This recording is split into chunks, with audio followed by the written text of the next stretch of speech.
What would you do if someone you trusted tried to steal the one thing you swore to protect? On a dusty Wyoming ranch, where the wind howls secrets and the horizon stretches endlessly, I learned the hard way that trust can be a fragile thing, and some secrets are too dangerous to uncover. My name is Elias Thornton, a man who thought he'd seen it all until Karen showed up, her smile sharp as a blade and her intentions darker than the Wyoming night. It was late summer, the kind of heat that makes the air shimmer and your skin itch. My ranch, a sprawling 200 acres of rugged land, was my sanctuary. I'd inherited it from my father, a grizzled man who taught me to trust my gut and keep my secrets locked tight. The safe in my studio hulking, steel beast bolted to the floor was his legacy. He never told me what was inside, only that it was worth more than the ranch itself. I never questioned it. Some things you just leave alone. Karen arrived in June, a whirlwind of charm and chaos. She was the new veterinarian in town, with a laugh that could melt ice and eyes that seemed to see right through you. She'd stop by to check on my horses, her visits lingering longer each time. Soon, we were sharing coffee on my porch, swapping stories under the stars. She had a way of making you feel like you were the only person in the world. I was 42, widowed, and lonely enough to believe her warmth was real. But there were cracks. Karen asked too many questions about the ranch, my father, the safe. What's in there, Elias? Gold bars? Family jewels? She'd tease, her tone light but her eyes sharp. I brushed it off, chalking it up to curiosity. My gut, though, started whispering warnings. One night I caught her in my study. It was past midnight, the house creaking under the weight of silence. I'd woken to a faint clatter, like metal on metal. Barefoot, I crept downstairs, my heart pounding. There she was, crouched by the safe, a crowbar in her hands, her face lit by the glow of a flashlight. "Karen," I said, my voice low but steady. She froze, her eyes wide with panic, then flashed that disarming smile. "Elias, you thought I heard something. I was just checking. I didn't buy it." "Step away," I said, my hand resting on the pistol at my hip. She complied, but her eyes darted to the safe, betraying her. I called the sheriff, and as we waited, she spun a story, something about debt, desperation, a sick sister.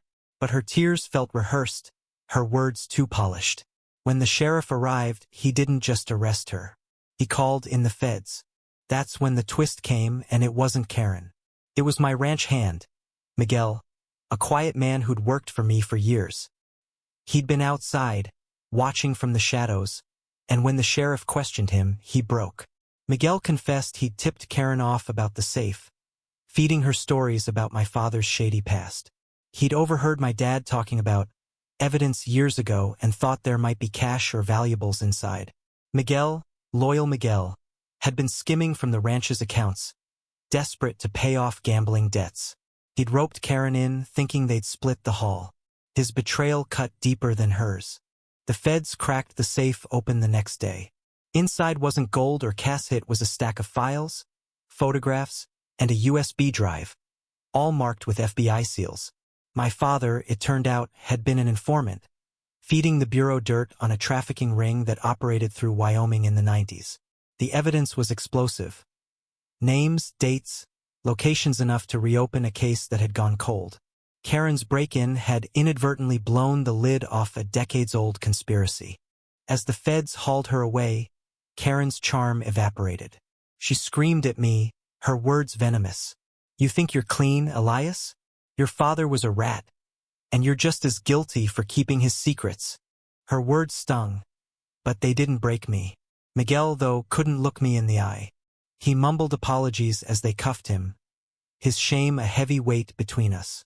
The days that followed were a blur. Reporters swarmed the ranch, their cameras flashing like vultures circling a carcass. The feds turned my home into a crime scene, tearing through every inch of the place. I learned my father had been a hero in his own way, risking his life to bring down monsters. But he'd also lied to me, kept me in the dark, and left me to carry the weight of his choices. I stood by the safe one night, its door still ajar, the files long gone with the feds. I thought about Karen, her betrayal, a wound that wouldn't heal. I thought about Miguel, a man I'd called family, now facing years behind bars. And I thought about my father, whose secrets had turned my life upside down. The ranch, once my refuge, felt like a prison. In the end, Karen's trial was swift. She was charged with attempted theft and tampering with federal evidence. The prosecutor said she'd likely get 7 years. Miguel got less, his cooperation buying him some leniency. But the real punishment was mine. I was left with a truth I couldn't unlearn. The people closest to you can hurt you the most, and some secrets are better left buried. As the sun set over the ranch, painting the sky in shades of blood and gold, I made a choice. I'd sell the place, leave Wyoming, and start over somewhere new. The safe was empty now, its secrets spilled, but the weight of it lingered. I trusted Karen. I trusted Miguel. I trusted my father. And they'd all let me down. What's left when trust is gone? I don't know, but I'll find out somewhere far from here. Nd.